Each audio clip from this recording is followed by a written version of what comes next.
all to play for still? I think so. Do you want to bet against us?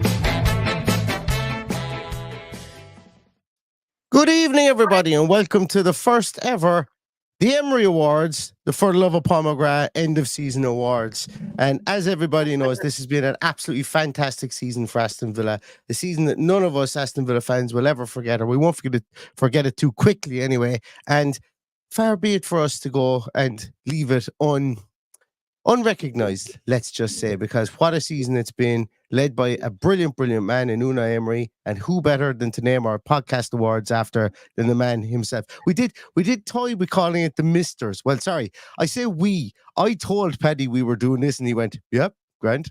So there wasn't really a production meeting on this one at all in its inception. But I was thinking of calling it the Misters, but I think the Emerys is much better.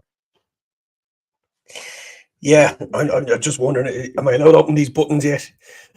Paddy's right, okay, let's go. Paddy's suit has a lovely blue little check going through it. It's a claret and blue suit. In fact, it's a wonderful number with a blue shirt and a claret tie. I'm absolutely loving it. Your tie is kind of like a goalkeeper shirt you would have had in previous years too. My tie is rocking the NTL jerseys of Ginola, and it's a harkening back to Ginola and Alpe, and that great era. I think that's what mine is. Someone reckons I'm naked from the waist down. You're not far wrong. Not quite naked, but I definitely don't have the pants on. It's a balmy 24 degrees here in Limerick today, so it's a chore to even put this on. So anyway, we've got here. How are we doing? We're doing great. Look, as I say, it's a fantastic season. It's been a brilliant season, a season like no other in a lot of people's lifetimes. Actually, it's a season like no other in everybody's lifetimes because, different inceptions of different cups and different leagues and different qualifications, different everything, I suppose. Last time that we got to a European semi-final, there was only 2 points given for a win. So it goes back that far that the whole game of football has changed since Aston Villa achieved what they achieved this year. And it's just been absolutely fantastic. But before we go any further, I think, Paddy, we'd be remiss, should I say, in not mentioning that this is all this tonight. This bit of crack, this bit of pageantry here tonight of the award ceremony that we have is all with a purpose in mind. And not only have we got some wonderful things going on in the field with Unai Emery, with the launch of the new crest that happened today, with the launch of new sponsor, a new kit provider, the great results that we've had in Champions League. We also have some great things going on off the field as well, and that is in the form of the Aston Villa Foundation, something that is it's grown and it's gone from strength to strength. And there's a lot of people here who are involved with the Aston Villa Foundation. There's a lot of people here who have got a great space in their heart for the Aston Villa Foundation. There's a lot of people in around Birmingham that the Aston Villa Foundation helps, even if it's just getting out and playing sport or whatever, or helping with creating kids league stuff like that, and then all the other stuff that they do. They're a huge piece, and tonight is really all about them. And I don't want to go any further without popping in the GoFundMe link. And I want to stress that if you can't afford to put anything into the GoFundMe link, don't feel obliged to do so. This is just if you do, and if you want to give back to the Aston Villa Foundation. There are a couple of other things I want to say about this link as well. All the money from this goes directly into their account. There is no Father Ted moment to be had here. The money won't be resting in my account. I know we're two Irish fellas that like to drink and say feck arse and girls an awful lot on TV, but the money will not be resting in our account at all. It will go directly to the Aston Villa Foundation, and I think that's worth mentioning as well here, because there's so many GoFundMes going at the moment. And I think a lot of people are wondering, is all the money going this place or is all the money going that place? We don't see a penny penny of it goes directly to the foundation. That's the reason why we picked the GoFundMe site as well, was that they were affiliated with the Aston Villa Foundation. So that it means that everything goes there, including any tip donations that you give with regards to that GoFundMe don't even take that. They give that directly to the Aston Villa Foundation as well. So if you can afford anything from £2 upwards, please feel free to donate to that. We have a goal of 1,500 as our target.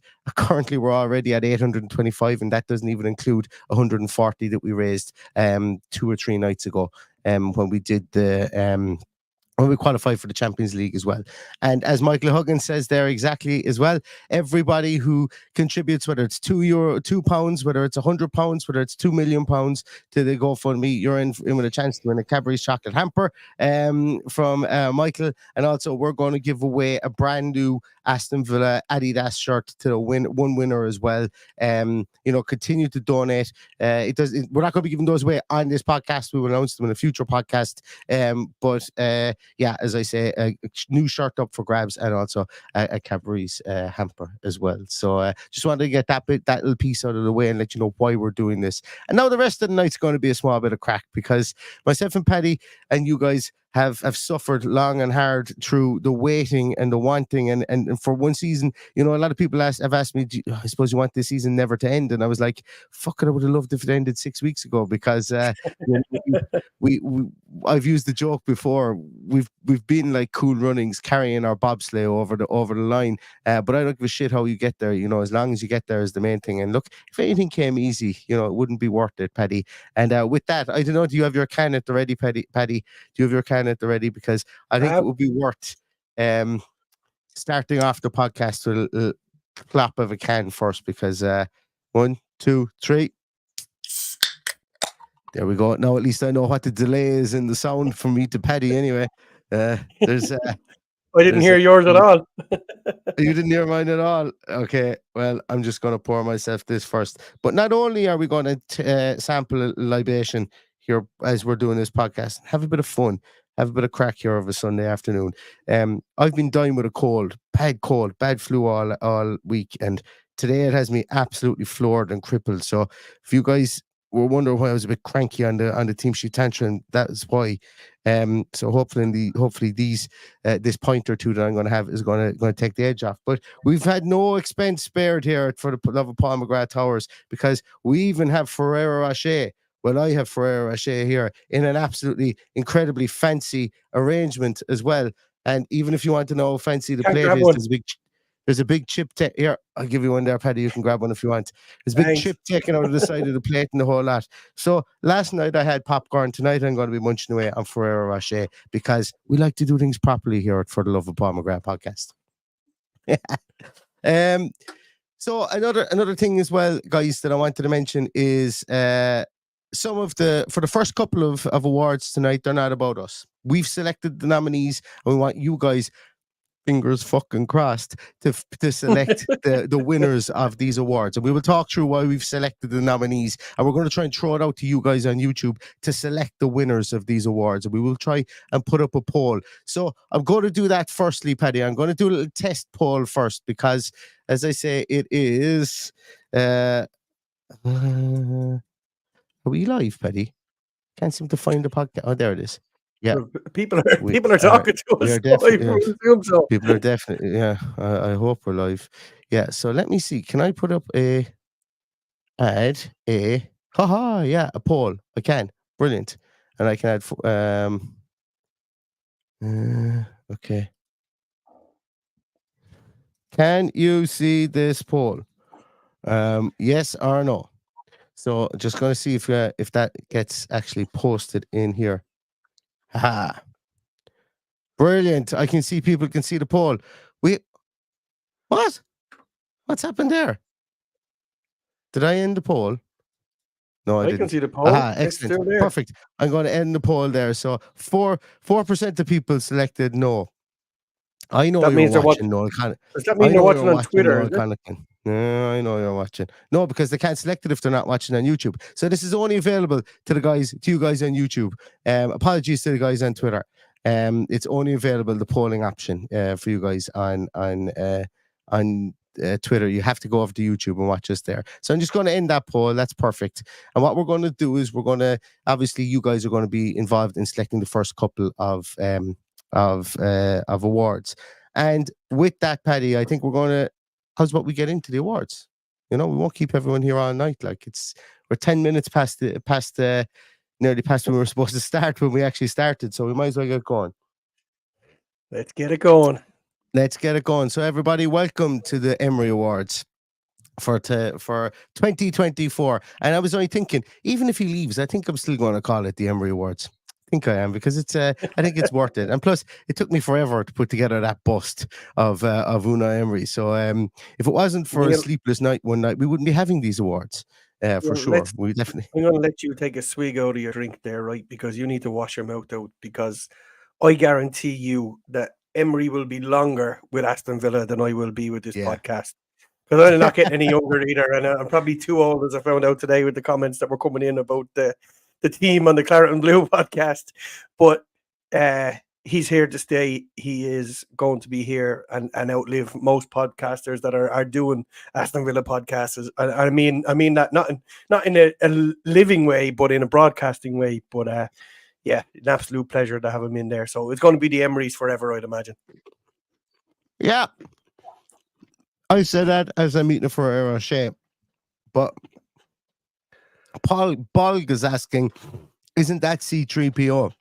Well, no, it's not. He's much more handsome than C3PO, for sure. So you know what? Definitely Terry Wogan. Yeah, people are saying it's Terry Wogan, Nicholas Parsons. I'm getting here, but it's Unai Emery to me. Okay, that's what it is. So the first one we have here is first we're going to go big straight off the bat, guys. We're going to go with Player of the Year. Player of the Year for Aston Villa. We're going to hit it out of the park straight away, because we want to give people what they want. And the 4 people we've selected for Player of the Year this year. And do you know what? Like, it was impossible. It really was impossible at times to pick who should have been Player of the Year over the course of this year. But we've gone with Emiliano Martinez. We've gone with Douglas Luiz, Ollie Watkins, and Leon Bailey. And I know people are probably screaming at the screen going, where's Ezri Konsa? Where's John McGinn? Where's X, Y, and Z? But Paddy, like, I think these have been our 4, I'm going to say the 4 people who've kind of dug us out of the shit, and some of them have put us in the shit at times during the course of the year as well, but they've dug us out of the shit more often than they haven't. And I think that's really why I would have gone with these 4 people as the Player of the Year nominees. Yeah, look, it's actually really, really hard. A lot of the players went in and out through injury, form, whatever. But I think consistently over the course of the season, but for injuries and suspensions, mainly the 3 other than Ollie Watkins, because Ollie Watkins has been near enough ever present. Probably has the most minutes out of everyone in that shot. So for me, it's a no-brainer. Yes, Ezri Konsa probably narrowly missing out, and it's a difficult choice, but I know who I'll pick. I've put that poll live there on YouTube, so you guys can vote on that poll whenever you guys get the chance there. I can see the votes are flying in. We've 38 votes here already. Yeah, so for me, look, Emi Martinez is the best goalkeeper in the world. He's the world's number 1. And, he's up there with the best goalkeepers in the world. I know he threw one in the back of his net against Liverpool, but the man has come up clutch for so many times. He's had an absolutely brilliant year, and he's just been such a pivotal part of the story of the year that's happened. And, when he's not in the team, we have a major downturn. So Unai Emery is just like he's a leader. He's an El Capitan in the team there. Douglas Luiz has had an absolutely fantastic season. I know he's blown hot and cold at times. I know that there's times whereby he's dropped off in his performance, probably coming towards the end of the season. And look, fatigue does that to people. But the man scored lots of goals this season. He's lots of assists. He stood up as a penalty taker when we needed to find one, because we needed to score penalties. It was simple as that. And he's been really, really good. Ollie Watkins is the playmaker of the year in the Premier League. This year, because he's got the most assists. I think he was robbed for Player of the Year in the Premier League as well. I think it's look, they give it to Phil Foden. Fair play to him. He's had a great season as well. Ollie Watkins does not have the caliber of player around him that Phil Foden does, and Ollie Watkins was doing this pretty much week in, week out, every week as the main striker for Aston Villa, a team that were punching above their weight, and I think that really made him Player of the Year for in the Premier League. And look, Leon Bailey has just been scintillating for Villa, and we talk about him an awful lot during a lot of these awards because he's nominated for a good couple of them. But I think we all know the turnaround we've had about Leon Bailey in this podcast as well, and long may it continue because my God, he's been such a pivotal player for Aston Villa over the course of this season as well. So absolutely, and just a little word on Douglas Luiz, because I know him picking up that 10th yellow card has probably added to a little bit of recency bias, but I think up until that fact, he would have been my Player of the Year without a shadow of a doubt.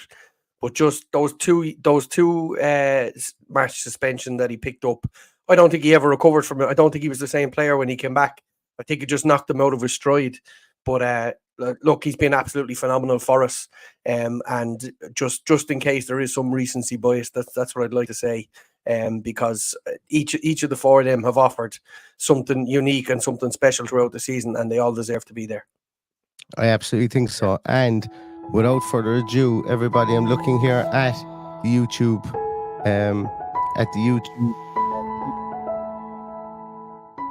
The Player of the Year for Look Paul McGrath, viewers, watchers, listeners, for the year of our Lord 2024 is Ollie Watkins, everybody. Big round of applause for Ollie Watkins. Oh, where's my soundboard? This is where I should actually be using my soundboard. I don't know if everybody can hear that. You probably can't. But we got a big cheer there for Ollie Watkins. So well done, Oliver. Been a momentous year for you. Birth of a new child. Back in the England squad. Probably going to win the Euros. If we can ever get these printed in 3D print, I'm going to try and hand this one to you myself, Ollie. So well done. Player of the Year for 2024. How do I stop this from playing? Great. Excellent. I can't even hear it. I don't even know if it's playing or not. Did you not hear it? Did no one else hear that music? What? Did anyone hear my beautiful music? I couldn't hear it. That's not Champions League music. Okay, people can hear very loud piano music. I hope they can hear you over it. Yeah, they can. Was it some very loud piano music? Oh, I'll fix that. Yeah, I'll fix that. So we'll bring it down to 18. Perfect. Well done, Ollie Watkins. I know this one is going to take pride of place up on your mantelpiece for sure if I can ever get it 3D printed. But well done. Player of the Year, everybody. Oliver George I think it's Ollie George Watkins, isn't it? I think that's what it is. Should have done my homework before I decided going with second names. But well done, and well done to all four nominees. Moving swiftly along. Next one is Young Player of the Year. Now, I'm going to be honest. Paddy, we found it tough to pick 4 young players of the year. Because we did. And I think the main reason for that, and I think I heard, was it Jacob Tandwell talking to Dan Bardell recently, saying that he hasn't exactly blooded many players into this team. And I think that's probably testament to how well we've done this year, that he hasn't had the opportunity to bring that much youth in. So I think the 4 you picked there are on merit. Are we letting the viewers pick this one as well? Yeah, we are going to let them pick up. That's what you're frantically typing there, is it? Yeah, exactly. That's exactly what I'm typing at the moment. And Omari Kelly, man. Perfect. Yeah, so look, who we've gone with here is Morgan Rogers. Came in January. And I remember I was hoping to get some game time against Sheffield United in February, and just after our Paul McGrath podcast, and he came on and he fluffed these lines just as the ball came across him, and at 5-0, and I was like, oh, I was so hoping he'd score that goal. And I think he came on as a sub as well, and then he fluffed another ball that came across. But the boy is grown into himself, and he looks like a real threat for Aston Villa, a powerful ball carrier, and somebody who's played really well throughout the course of the back half of the season. The poll is up now there, guys. The second one is Rory Wilson, scored 16 goals for the academy this year. Everybody thinks he's going to be the next big thing in Scottish football. Like they're talking about, they're putting him up there with Dalglish and all that for the the impact he might be able to have from a scoring aspect on Scottish football.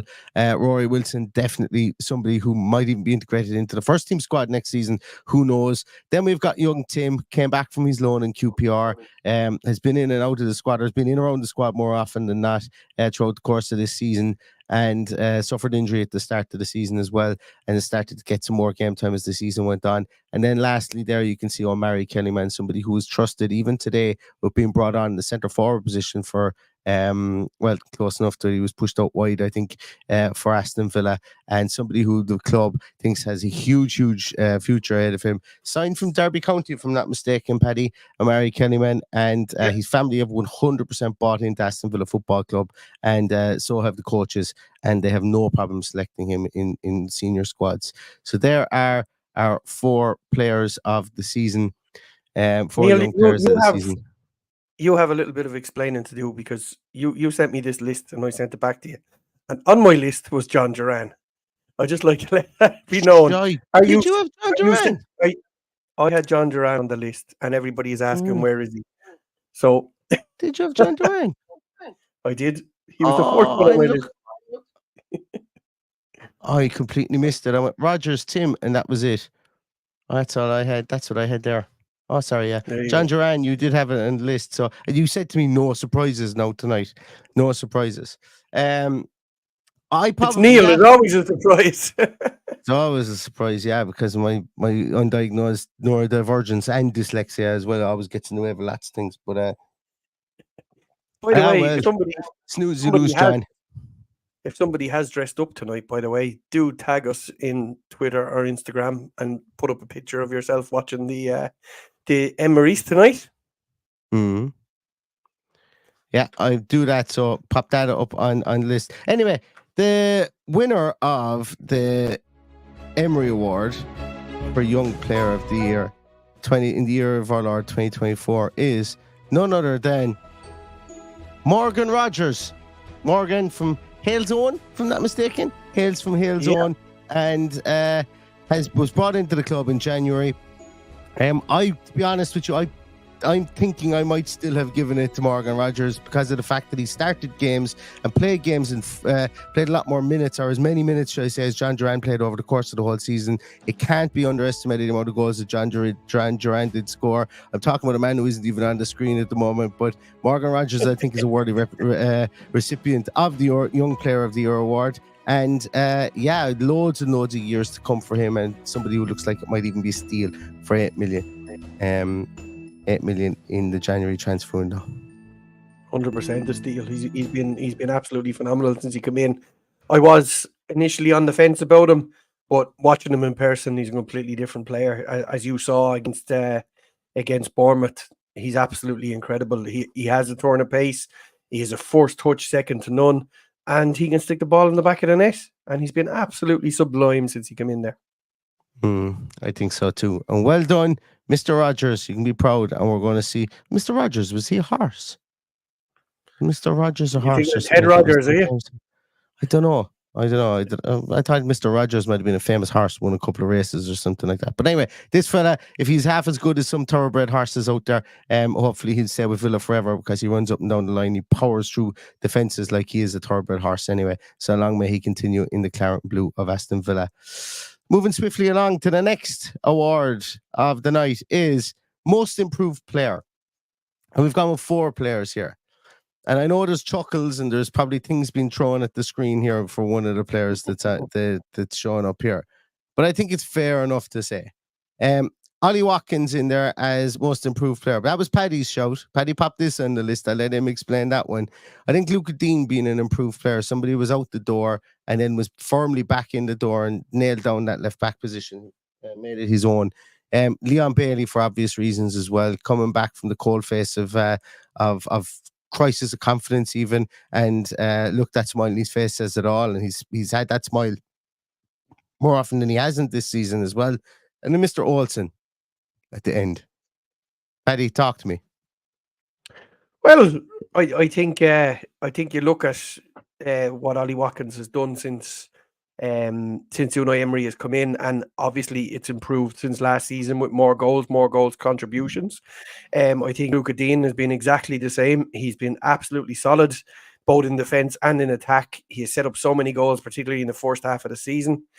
Robin Olsen, while I would have been one of the guys who was absolutely against him being anywhere near the first team, he has come in on a number of occasions and really contributed to what seemed like a lost cause, and he's had a couple of really, really good games. And of course, my old pal, Leon Bailey, who I had completely given up the ghost on, has also really come into his own under Unai Emery. And I think hopefully, and he'll say it himself, I saw in an interview that he gave with, I think it was an American TV channel, that this is only the beginning. He has so much more to give. So if he has more to give and we can get the Abbey up to speed, imagine what we're going to be like next season with a couple of improvements, because these two, especially Leon Bailey, has been absolutely phenomenal this year. Yeah, for me, I think this is a 2-horse race, and to be honest with you, 1 horse is out in front. I think realistically speaking, it's between Dini and Bailey here. Look, we have him on the slide there, but we have a man who scored a goal, who's conceded a goal once every 40 minutes. I think he's played for Aston Villa, but a lot goes into conceding goals, I suppose, as well. But then lest we forget that he's blocked pebbles again as well in I can't remember what game it was this season. It was against Brighton. He was absolutely fantastic. Stopped the penalty and the whole lot, and was man of the match. He was superb. But for me, look, Luca Digne has come back and forced his way into that team. He's been really good, lots of assists this season. And another one became a cult classic as well. You know, that famous phrase that he used to say after every game. Been fantastic. But for me, you take Leon Bailey out of this team, you even see it today. And sometimes we look, I'm not going to, we look a lesser team in attack. We don't have as much pace in attack. And for me, Leon Bailey has just been absolutely superb this season. His goal, his link-up play with Ollie Watkins has been superb. His goal and assist contributions have been out of this world as well. And a massive, massive reason why we were within touching distance of leading the Premier League at Christmas time was Leon Bailey and the aforementioned Douglas Luiz when we're talking about Player of the Year. So, they should. I feel that they should be rewarded, and so do our listeners, Paddy. Because before you move on, I'd just like to say a lot of people are mentioning Tielemans in the comments, and I think it's fair that when you put a most improved player, it has to be improved on the year before, and I think that would be the nature of the award. Would you agree? So that's exactly it. Year on year. So Tielemans, by a shadow of a doubt, has improved immensely as the season has gone on, and would have been up there if there wasn't so many injuries. Would probably be up there with a shout of one of the players of the year. If we could just get him on the pitch as often as we possibly could and wanted, then he could have been up there with a shout of player of the year. Yeah, absolutely. And just ending the poll there with 90% of the viewers vote. Most year for the year of our Lord 2024. Why does this keep on getting louder, this music? For the year 2024, for the love of Paul McGrath, the Emmy Award is winging its way to Jamaica, to Mr. Leon Bailey, everybody. Mr. Leon Bailey. Well done, sir. And if Craig Butler is watching this podcast and he wants to come and do an interview with us, we'd absolutely love it. And we can give him the bust in person as well to pass on to his son. But well done, Leon Bailey. As I say, often somebody within this podcast whereby maybe we have questioned and I suppose wondered about. Absolutely no questioning and wondering about him this year. Been somebody who's dragged us out of the fire on an awful lot of occasions. And that goal, albeit heavily deflected against Man City, that's a goal that will go down in history. And as we know, often scuffed goals and deflected goals for Aston Villa can be some of the ones that live longest in the memory. So well done, Mr. Bailey, on that. Thank you so much for your great performances this year. Yeah, as somebody who would have repeatedly ran him down and saw absolutely no way he could have done what he did this season, it gives me great pleasure to see the season he's had. And I'm immensely proud that he has proved me and all of the doubters wrong, because he's been absolutely fantastic. He's just an unsung hero, I think, because I would imagine because Ollie Watkins has just been so good this season, he's definitely an unsung hero. Absolutely. So thank you so much to everybody that's voted so far. We do still have a couple of more awards that we want you guys to vote on as well. We've got tons more awards. Don't you worry. But we have a couple more that we want you guys to vote on. And the next one that we have is we want you guys to discuss, or we want to have a discussion on the best away fans at Villa Park this season. And we've consigned this one specifically to the Conference League, I think. And the reason we've done that is because the biases will pop in, I think, from the point of view of seeing teams twice a year anyway in the Premier League. So we've gone with Hibs, the wonderful Sunshine and Leith, which just always makes the hair on my back of my neck stand up. We've got the guys from Mostar who came over, that wonderful little city in, Jesus, I'm blanking on where it is, Bosnia. And then obviously we've got the Olympiacos fans who are here most recently. So, Paddy, talk to me about why you would have selected, because Paddy selected these three guys, why you would have selected these three. Well, I think I sent them to you in some kind of order. I'm trying to find my notes here. I did actually, yeah. I suppose fans can be strange in that they come and do absolutely nothing. And when you think about the likes of Mostar, that was like us going to Ajax, who would have been a European superpower, to going to Legia Warsaw, who are just completely boss their stadium and make so much noise, and Olympiacos very similar. But like a special mention needs to go to Hibs, who came in their absolute numbers. Like I think they, someone will say, I'm sure in the comments will tell me this. I think they gave them more tickets than they were due to get. And as a result, they made they made an absolute advertisement for Scottish football, and they were absolutely brilliant. The way that, and as you say, that Sunshine on Leith will stick in my mind forever about this European tour. Olympiacos as well. While I did think they over celebrated that first leg win, they were well within their rights because they were a brilliant side and brilliant fans.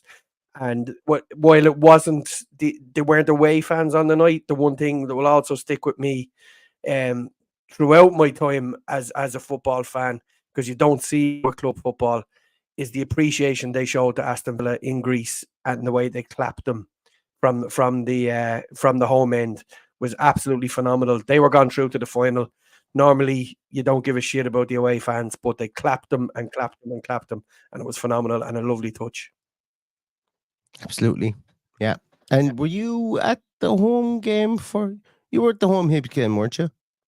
No. I wasn't at the home game for Hibs. No, I wasn't. Oh. But you could pick that one up on the TV. I was at the other two, but not at the Hibs one. Yeah. Absolutely. I think so for sure. So I'm just waiting for the poll to come in. This has been our most contested poll so far, but still, it seems that way. with 59% of the vote, hovering between 59 and 60% of the vote, the best away fans to grace Villa Park this season were the team from Leith, Hibernian of Edinburgh. Well done, guys. Brilliant. A club that I'm very fond of. I must say, I've got friends who live in the shadow of the Hibs Stadium there in Leith, and yeah, it's just a lovely part of the world. Anybody who goes to Edinburgh, in fact, actually, we met two US fans from Indiana. Actually, they were on one of our podcasts. They were commenting on one of our podcasts recently as well. I think it was after we made Champions League, and that was the first thing I said to them. They said, "We're going to Edinburgh." I said, "Oh, go to Leith. Go to Leith. It's one of the most beautiful places. Just a lovely place to go for coffee or go for a pint or whatever. Walk down. It's just a super spot." So well done to the fans of Hibs. You came, you gave it your all from the stands, and our Celtic brethren are just sound skins, as we would say here. They're just lovely guys. So well done. Yeah. I've had the pleasure of being in Easter Road. I would love to go there for a derby game. I reckon the atmosphere will be brilliant. They're probably suffering a little bit over the last 30 years because of the out and out dominance of Celtic and Rangers, which I don't know how they're ever going to sort that out. I suppose you could say the same problem in England with Manchester City and all around the world. But like we hope that financial fair play, if they ever get it right, will sort that out and hopefully lead to a more competitive league. But Hibs fans are absolutely brilliant, absolutely fantastic. And I'm glad that, because I voted and I voted for Hibs, and ironically it was the one that I wasn't at. But it came across on the TV, and to listen to the commentators on the night going, wow, this is amazing. It would literally make the hair stand up in the back of your neck when they get that sunshine on Leith. And if anyone has never experienced sunshine on Leith, I suggest you go back and go to YouTube and put it in. Hibs fans, sunshine on Leith at Hampden Park when they won the Scottish Cup a few years ago, because I've never seen anything like it in my life. Absolutely phenomenal. I've listened to it a couple of times, and it's hair in the back of your neck stuff. It's incredible. A great song. And yeah, a great song in its own right as well. Yeah, 100%. Great song in its own right. Sorry, I'm just popping into the comments there again for anybody who wasn't here at the start. Oh, for God's sake. You'll have to put it in again, I'd say. Yeah. The comment was too long. So there's the link for our GoFundMe for the fundraising drive for the Aston Villa Foundation, which is what tonight is all about as well. So congratulations to the Hibbies there from Edinburgh. And we move next swiftly along to, if you've got a best away fans, you're going to have a worst away fans as well. I have a funny feeling I don't even need to put up the vote and the poll for this one, but we will do it anyway. Obviously, the guys here are Legia Warsaw for Welcome to Hellman's that night. AFC Bournemouth for probably the quietest fans in all of the UK. No animosity towards them. Lovely people and everything like that. Just very little noise from there. And I was in the stadium that day. Ajax, Paddy popped in as well. And I just threw in United because it's always fun just to say that they're shit fans. That's why I put them in there. I've no knowledge of whether they were any good or bad, but it's just always good just to throw them in there, just to kind of get the blood boiling of any Man United fan that comes by. Paddy, talk to me about these guys. Yeah, I suppose I put in Legia Warsaw. I know a small number of their fans let them down, and that's why they're in there. And it was a little bit tongue-in-cheek in the fact that there was none of them in the stadium. So obviously they're probably the worst away fans for that reason alone. AFC Bournemouth. I don't know whether people remember. I was at that game and I was in the away end by default because I was in a box which overlooks the away end. It was awful. They were terrible. They just never got behind their team. Even when they went ahead, there was people with their backs turned chatting when the penalty went in and everything. I just thought, Jesus, these guys are just out for a day out. But yeah, and T8 says the Bournemouth gave us the award for the best home fans. That had a lot to do with it. We were phenomenal that day. Our fans were brilliant that day, and our team were brilliant that day. So that probably makes them a little bit worse than they were. Ajax fans, I have them in there because it was the only time I felt at risk going to Villa Park this season. Really? It was saucy enough, even to get back into the city or getting out from the city. They just weren't very nice people, and it felt a little bit like you were running the gauntlet. And I felt like those days were behind us. So for them to come and make me feel that way going to Villa Park did particularly annoy me. But yeah, and you threw in Man United there for obvious reasons. They're giving Legia a run for their money. Are they?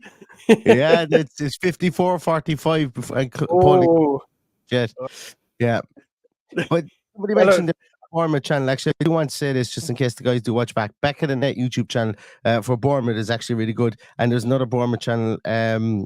It's got cherries in the name of it. I'm so sorry, I'm blanking on it. Really, really good. I've done stuff with those guys today, so it's not a reflection on Bournemouth fans in general. I just, as I say, we just sang them into submission, I think, that day, which was great. Yeah, I think so too. I think that's probably what happened. Yeah, Man United fans in general, their away fans is noisy and really, really good. They're just arrogant pricks, unfortunately, and nothing's going to change my mind on that one.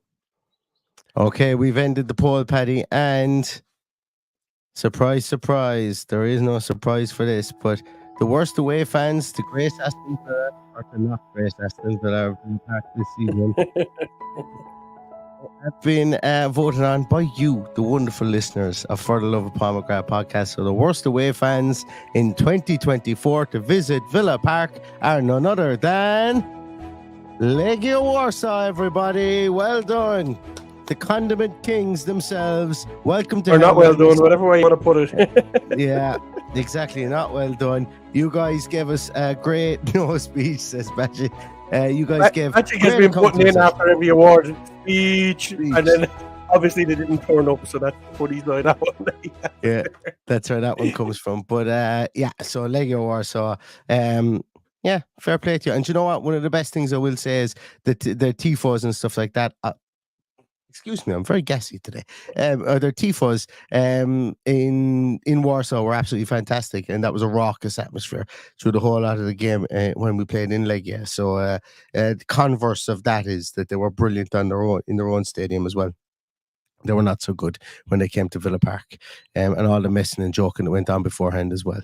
Anyway, we move on. Jeez, we're 40 minutes on already, Paddy. We move on to the next slide. The next slide is, I actually don't know what the next slide is, so I'm going to remove them for a moment, just take a look to see. Oh yeah, we're still here. Okay, we're going to move this one a small bit quicker along. So the best game of the season nominees. So we've gone with 4 games for best game of the season. 1-0 at home win against Man City. Leon Bailey's deflected goal. Arsenal away 2-0 win towards the end of the season. Brighton's 6-1 win, and the most the Liverpool game just gone, the 3-3 draw. Paddy, talk to me about why you selected 3 of these, and I'll tell you why I selected the 6-1 win at Bournemouth. Okay, so I think the Manchester City one speaks for itself in that it was one of the most complete performances I've ever witnessed an Aston Villa team playing, and probably the least 1-0 win ever, if that makes sense. It felt like it never felt like we were in any danger. It felt like we were way ahead in the game, and yeah, I think that one speaks for itself. The Arsenal away one, this one just came completely out of the blue. Wasn't expecting it. Watched the match through my fingers, and once again, this team came out and absolutely outdid itself, and just made me immensely proud to be a Villa fan. And then the other one I picked was the Liverpool 3-3 game. It does say best game of the season. It doesn't say best performance of the season. So I had to put that in there because it was just a bonkers game of football, and absolutely crazy to be to be in attendance for it. To be 3-1 down at that point and to come back and rescue a point for us was just batshit crazy of a game. It just wasn't expected, but we got a point. We got a point on the night, which wasn't expected even at the start. So to do it at 3-1 down was phenomenal. But I know what my winner would be, and I would imagine people will pick it. But you run through the Brighton home one for me. Yeah, so the Brighton home game, look, 6-1. Anytime you score 6 goals, and we absolutely pressed the living daylights out of them. We made them look really average. Do I go into my Roberto De Zerbi feelings really when the whole world loves him? Do I go into it now when I feel that he's taken the coward's way out and left Brighton? Do I go? No, I won't go into it. I'll save that for another time. But it's safe to say that I've never really bought into the Roberto De Zerbi. Look, I know he's a good manager. I never bought into this mass adulation, these Bayern Munich level, these Juventus level, these Barcelona level. Never bought into that. I think he's got far more to prove in the game before he's at that level. But he's done a rare job at Brighton and Hove Albion, absolutely. But we did a rare job on them that day and beat them 6-1, and that was without their injuries. When they went and beat us towards the end of the season. Did a great job with them this year, but we did a better job on that day. And to score 6 goals in any game is just, we were rampant. Like that part of the season, we were just rampant, absolutely flying it. And teams couldn't deal with Leon Bailey, they couldn't deal with Ollie Watkins, couldn't deal with John McGinn, they couldn't deal with Douglas Luiz. And just absolutely, just a really, really good time. I remember that game coming at a really good time for us, and just being really, really fun. So that's why I put that one in there. I think we have an outright winner, Neil.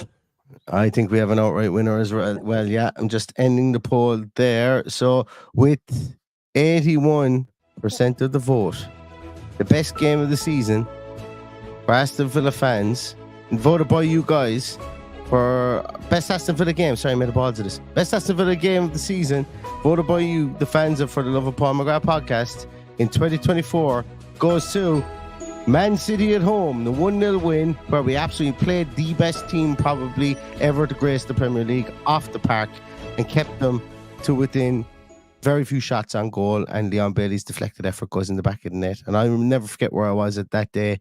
I was sitting down in one of my mates' houses, waiting to drive down to Cork for work the next day, and I was absolutely flabbergasted that we had played the way we did. And it was just absolutely fantastic. What a game.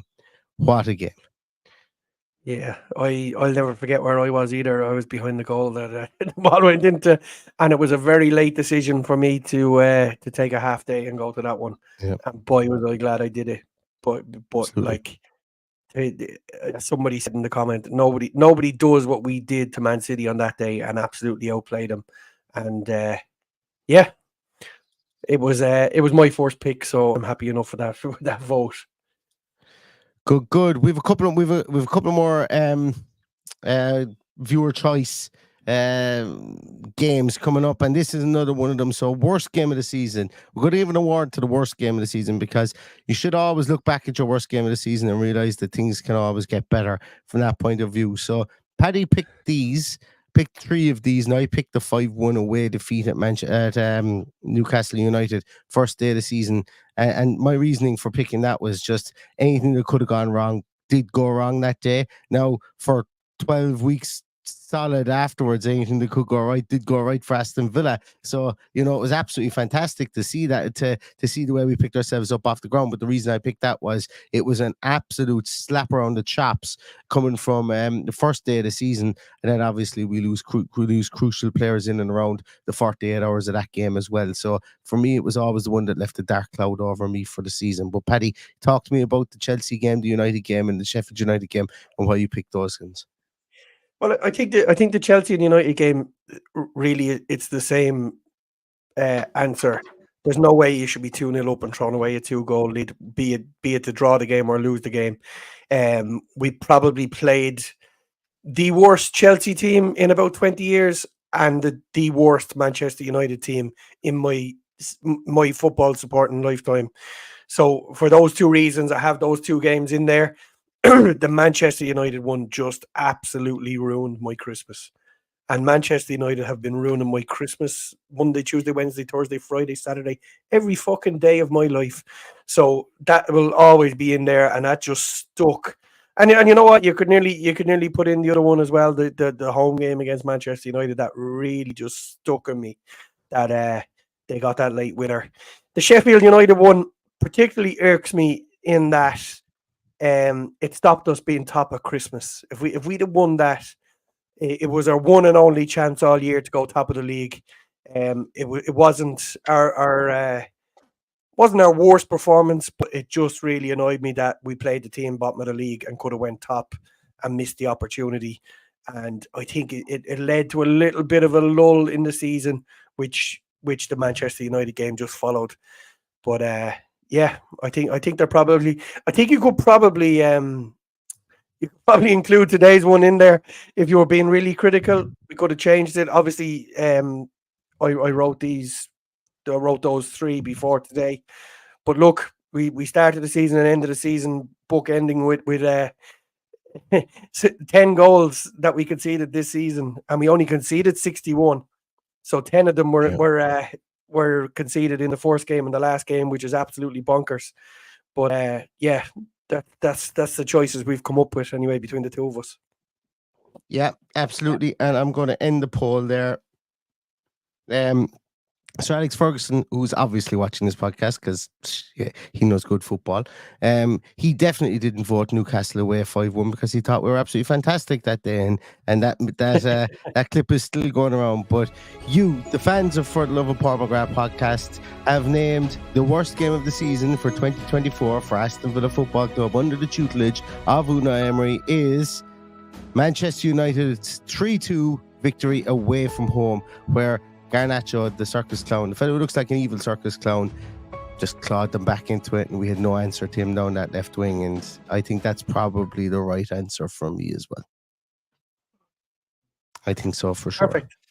Yep. Yeah, let's move on again. We're coming up on 50 minutes. Next one is We'll goal fly of the through the season rest. nominees. We'll fly through the rest of them. We'll fly through the rest of them here. So we've got this one, maybe not, and this is going to be you, fans' choice votes as well. So we're going to start the poll of this for goal of the season.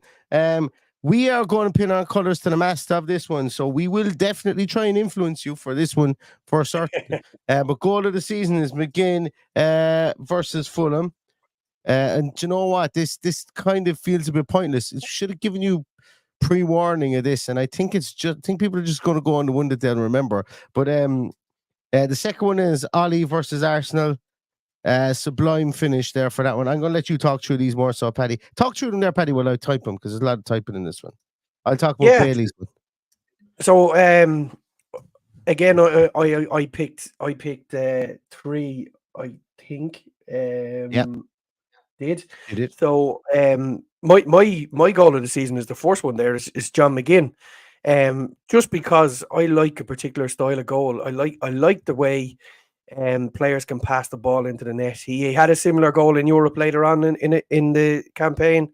I think it was Lille, was it? Where he drilled one in at the but this particular one against Fulham, where we hadn't been shooting from range, got into a bit of space, looked up, saw us, picked a spot, and then just literally passed the ball into the bottom corner of the net. Lovely finish.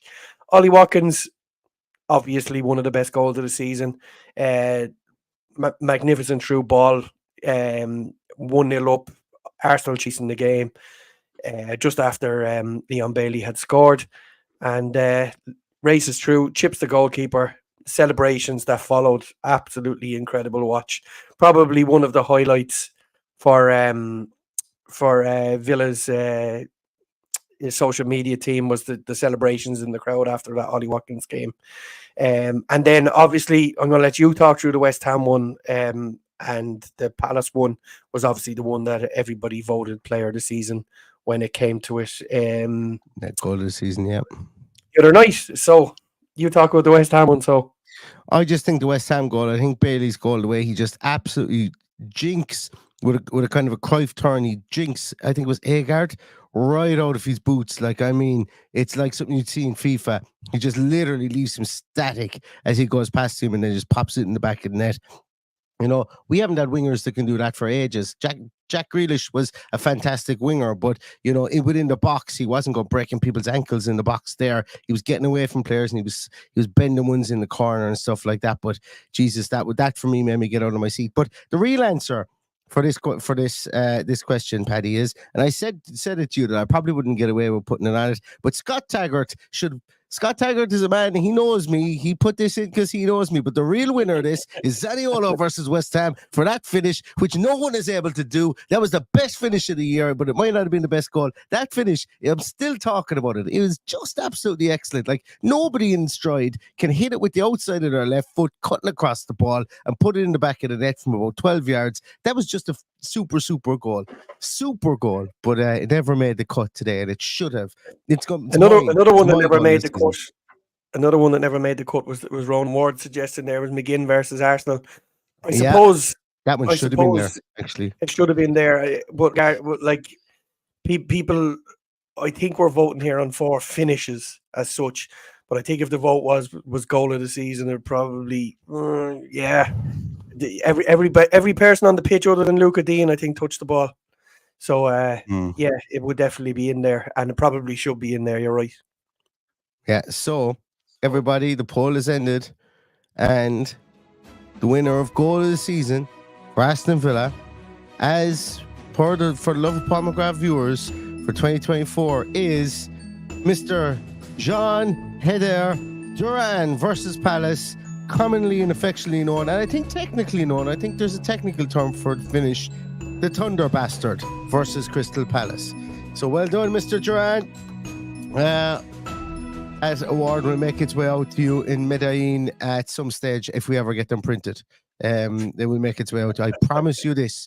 It will make its way out to you in Medellin. So rest assured that will be on its way to you. Now, I think things are going to pick up pace because we've a couple of messy ones after this. These are a couple of jokend ones that we want to go through, I think, from here on in. So, and some of them we've just picked them. We've picked the winners. Actually, I don't know which one is next. Oh yeah, next one is Miss of the Season. Miss of the Season is what we have next. We have Diego Carlos versus Liverpool. I think I still have the PTSD twitch after that one because of how close it was. You have Olympia, and because of how it took Ollie Watkins' 20th goal away from him. You have Diego Carlos, or not Diego Carlos. You have Douglas Luiz miss versus Olympiacos, and then we've Ollie Watkins miss versus Fulham, Paddy, that you're going to have to talk me through because I don't even remember it. Well, Ollie Watkins won against Fulham was a header in the centre of the 6-yard box, which I don't think even went into the 6-yard box. And it was as easy as the chance he's going to get with a header. Was that one that nearly went for a throw? It went over a goal kick, I think, but only barely. Obviously, the Douglas Luiz one is in there because I feel that if we'd have stuck that away, the second leg is a completely different affair, and they're not 2 goals to the good, and it was a huge opportunity. And then I haven't seen this one in full, the Liverpool one, but I'm reliably informed that it looked like Carlos pushed Ollie Watkins out of the way to get in ahead of him and then missed the fucking thing from 6 inches. So anyway, I think this one is going to be a little bit easier for people. Yeah, I think this is. I'm surprised it's only 92%. To be honest with you, I'm surprised it's only 91% now. I'm just going to end the poll. This is over. Stop the count. Stop the count. There's a touch of the Donald Trump about this, and I have to just stop it. Last night it should have been stopped earlier. Yeah, absolutely. Yeah. So everybody, the miss of the season, and you know what? It should be cherished as well because it had the highest XG of any miss ever in the Premier League, ever is, and voted for you, for the Love of Paul McGrath listeners, goes to Diego Carlos versus Liverpool. Diego Carlos, well done. Don't ever do it again though, or cut your balls off, as they say. What was that in Life of Pride? Roman when your man had to paint everything up in the wall, he'd do it 10,000 times before daybreak, and he goes, "Great, well, and don't ever do it again. I'll cut your balls off." John Cleese says to him. So and I'm not messing, Diego. I'm from Limerick. I'll find you. Right? It's that simple. Gordon Singh said that Carlos missed tonight. Bailey is 10th assist of the season, and Ollie is 20th Premier League goal of the season. Yeah. There you go. Well, look, it doesn't matter. We got Champions League football anyway, and that's all that really matters.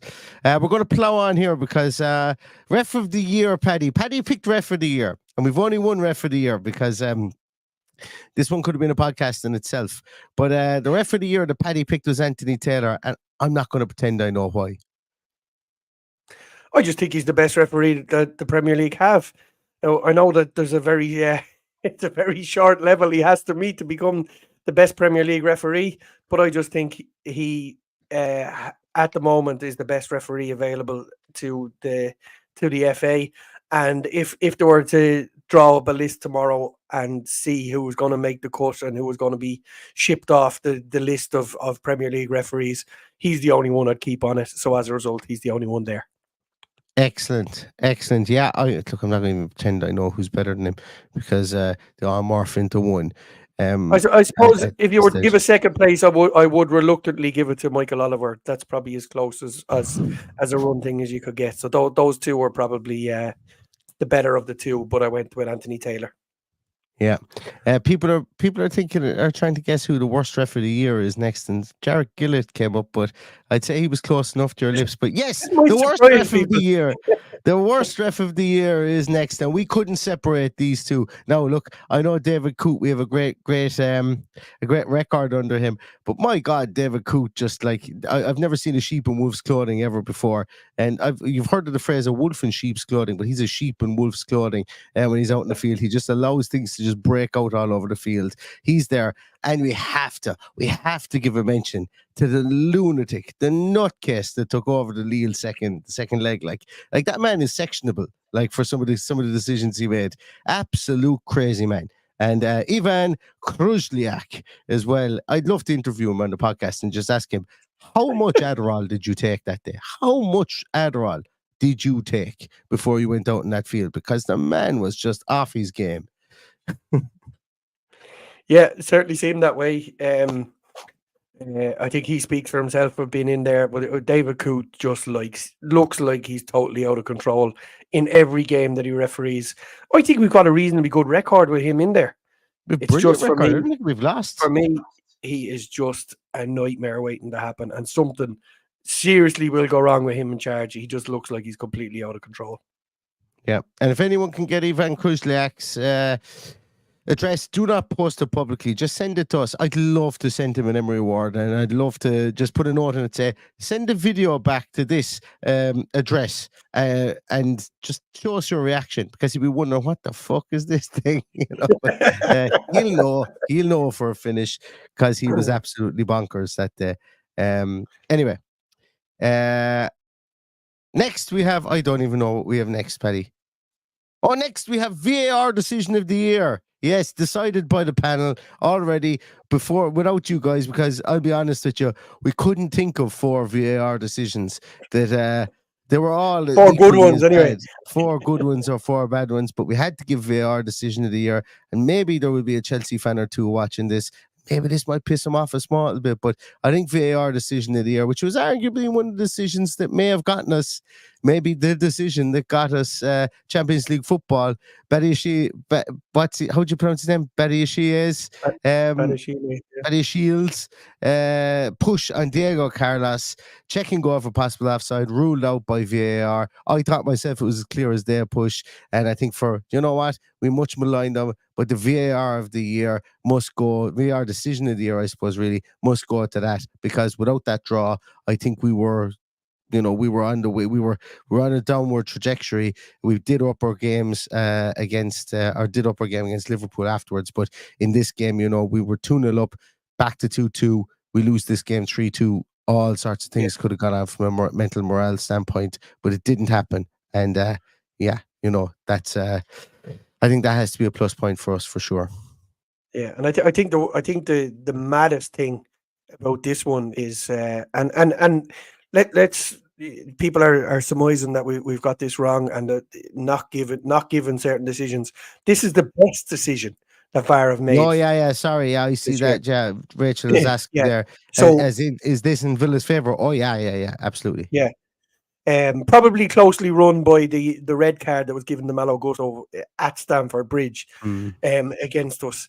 But I think this one, when people start to complain about VAR and why it's there, and let's face it, the offside next year, when they have the automatic offside, it is going to be a whole lot better. Things are going to be a whole lot quicker. Semi-automatic offside will speed things up. But for this one, for all of those Chelsea fans who've obviously never kicked a ball in their life, for the fucking idiots who were on co-coms and were talking about this after the match, that said that goal should have stood, I'm sorry, you have no business talking about football whatsoever, because in real time, I could see that straight away, and I said, that's not going to be given. And it wasn't, and it was done properly, and that is why we need VAR in the game. It levels the playing field. It keeps us competitive. It keeps the greedy six sitting in mid-table. So we need to keep VAR. It is vital to our game. It's vital to Aston Villa, and it keeps us where we deserve to be in the league. Paddy, we forgot about the mad 15.5-year wait for VAR after Zaniolo's goal at West Ham. Forgot all about that. Forgot all about it. The pinball, the actual, like, Thomas Souček might as well have had a speed punching balls there as he was punching it into the back of the net. But still, the fact that went on for nearly, like, it was St. Patrick's Day that happened, and we nearly didn't get the result until the 20th of March. Like, it went on forever. Yeah, but they got it right, and probably why that didn't make the cut here is that they took so long to get it right, because they only showed one replay in the stadium, and it was blatantly obvious that there was a couple of fouls in there that meant this goal wasn't going to be allowed. So they got there in the end, but I think this one for sure is the best one of the season, just because of the idiots that watch the game, that claim to be professionals, claim to be experts, just get it completely wrong.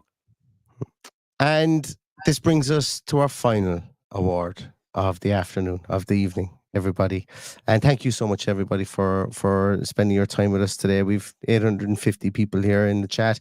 Once again, before we do finish up, I do want to share the fundraising link. All funds that are sent to the GoFundMe link that I've just posted in the YouTube chat here. I'm actually going to let's see if I can post it on. I'll post it on Twitter afterwards for those on Twitter watching, because we have 600 people watching on Twitter as well.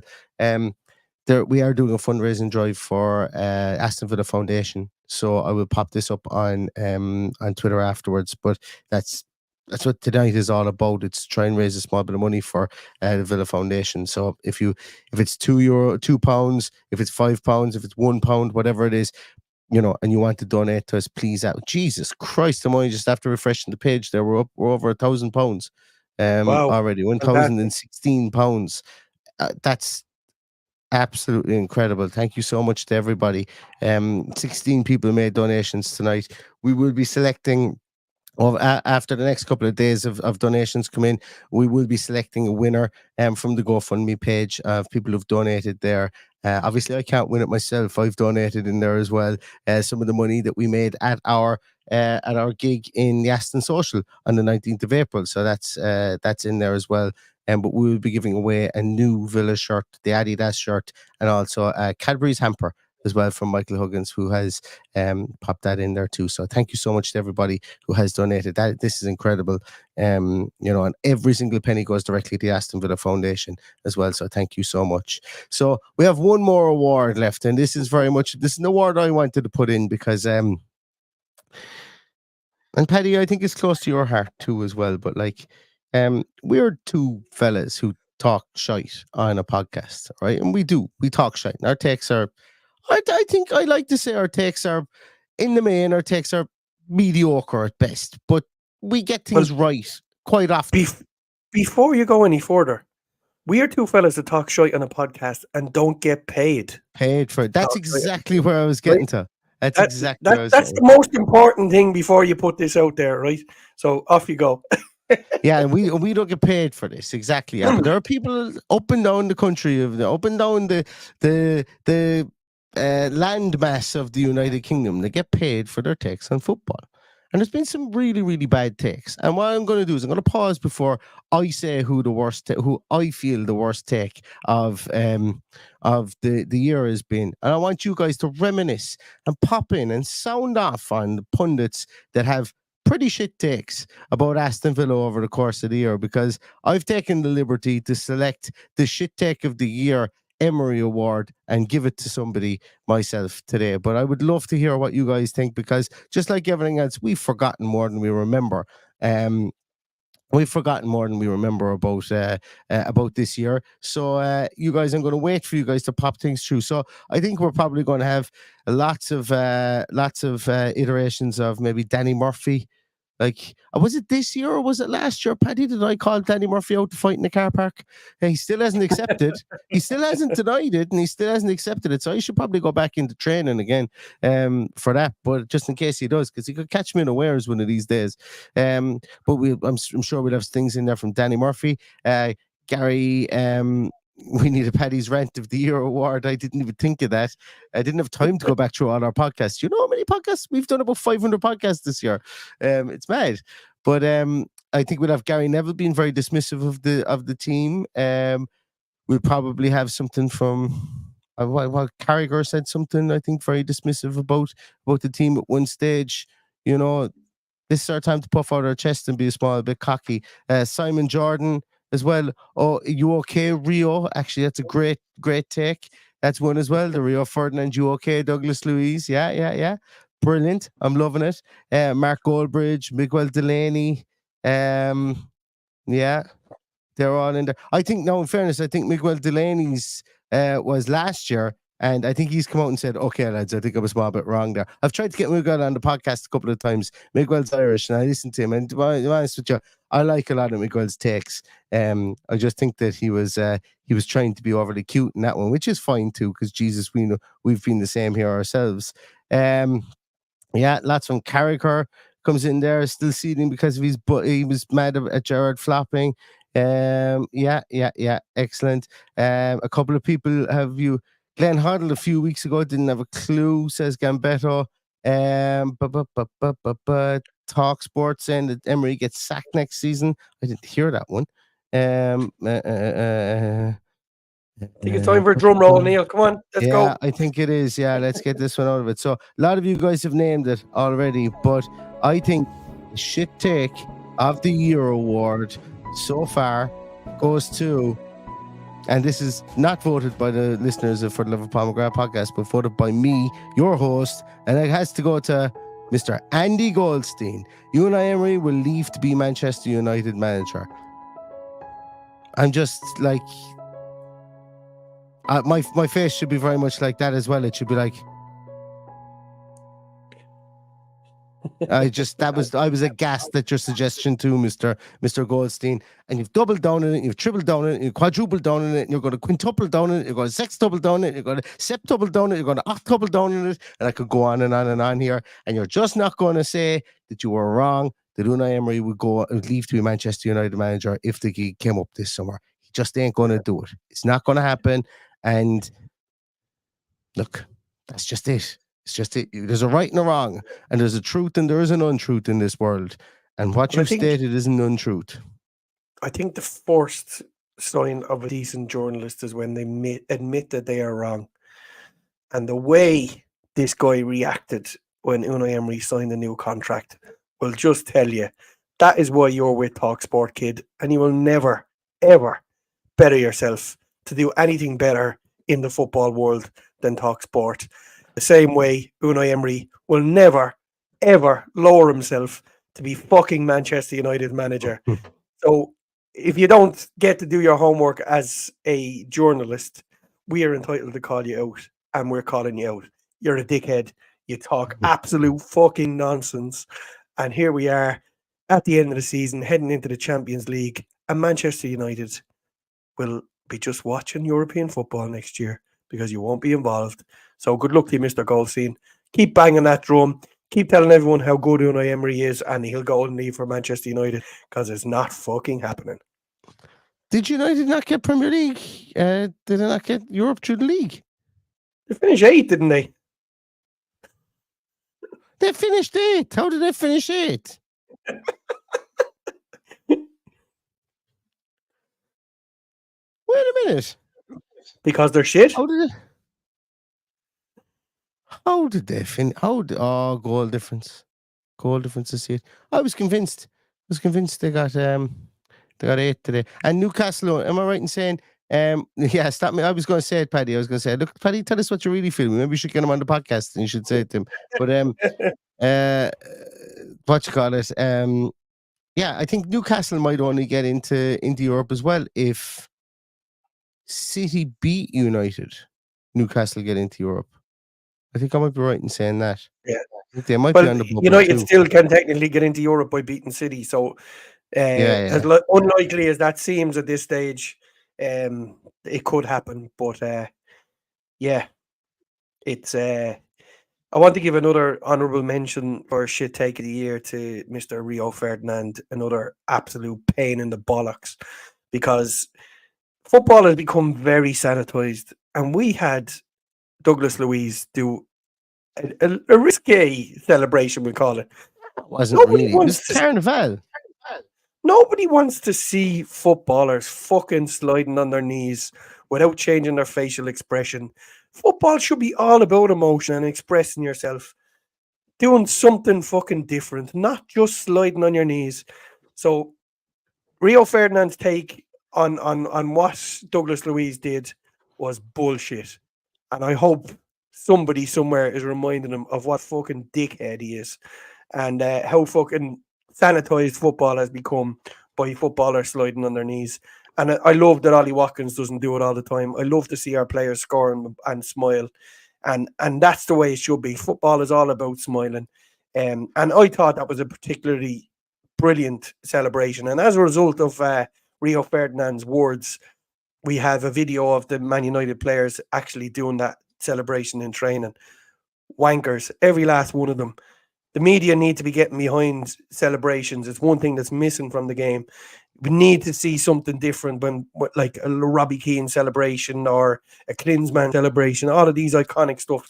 Not boring millennials sliding on their knees. We need Douglas Luiz doing that little shimmy and enjoying life and enjoying football and then celebrating the fact that we are fucking awesome at the moment, and that's how it should be. And fuck you, Rio Ferdinand, while we're at it. Well, if you didn't stay to the end, you missed out, everybody. You missed out if you didn't stay to the end, for sure. Michael Hinckley, I was laughing at your comment here. I'm just getting on. Congratulations on getting Ange Postecoglou to host these here awards. I have a very Ange look about me, do I? Yeah. All right, mate. Yeah, no, mate. I can't even do an Ange impression just yet. But give me a week and I'll do one for you. Give me a week and I'll definitely do one for you.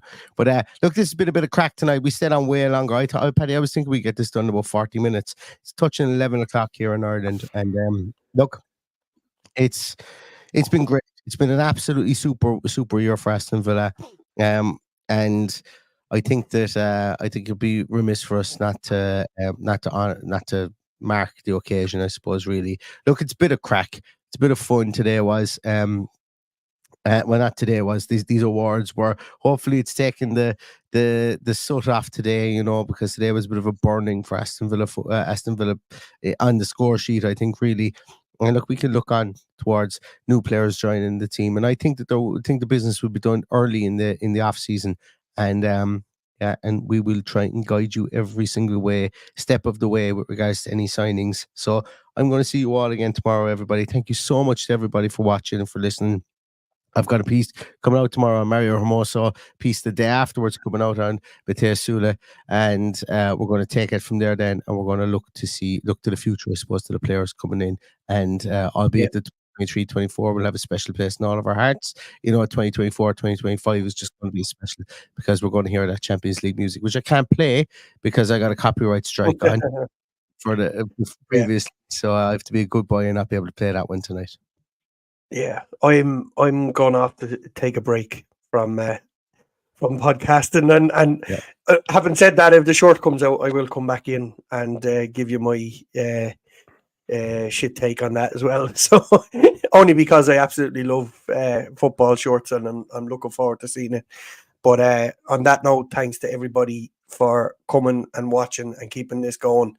And thank you to our families who put up with a lot of shit for us to be here. And they're the real stars of this podcast, because we give our time, we get a bit of fun, and we get to talk back to you guys. And we've met some amazing people this year through the live shows that we've done. Our first live shows this year, we ended up doing 3. Who would have believed it? To sell out venues and to get Paul McGrath on the podcast has been an absolute dream. And who knows what next year can bring, because, you know, I'm a believer, mate, too. Maybe we'll get another one of our heroes out to meet all Maybe you we'll guys. get Andy Goldstein on the podcast after that. Maybe we'll get Rio Ferdinand. Who knows? I think if Andy Goldstein hears what I just said, I'd say he will run a million miles like he usually does and hide behind his microphone and talk sports. Anyway. But yeah, look, it's been a brilliant year. Thank you so much to every single one of you guys. I know I say it in the podcast before, but I really mean it.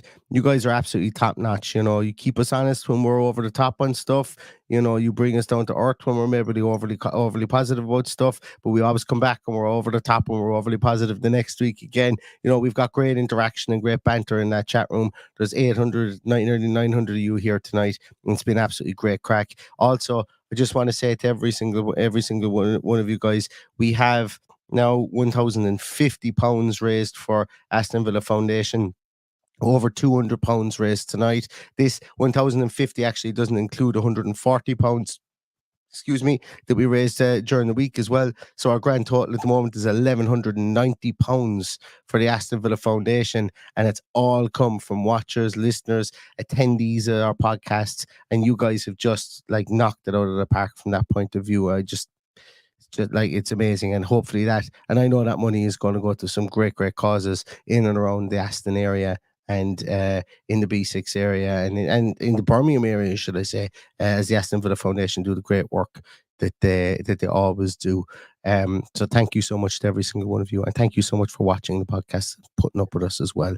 So that draws a kind of a line through the 2023-24 season for us, and in a way I'm kind of delighted we did these end of season awards right on the day, because usually we let them linger and then there's a bit of a hangover and you don't know whether you talk about the new stuff or the old stuff. We will be plowing into the new stuff straight away from tomorrow, and hopefully we'll have a kit announcement if it does happen tomorrow. But thank you so much, everybody, for joining us today. Thank you a million, Paddy, as well, for putting your Sunday on hold for this as well. I really appreciate it. And for everything you've done for the podcast this year as well. So don't want to let that go without saying that as well. But we will be back tomorrow with something, probably pre-recorded podcast, Mario Hermoso. But in the meantime, everybody, stay safe, stay healthy, and all that's left to say is up the Champions League Euro villains. Up the Villa.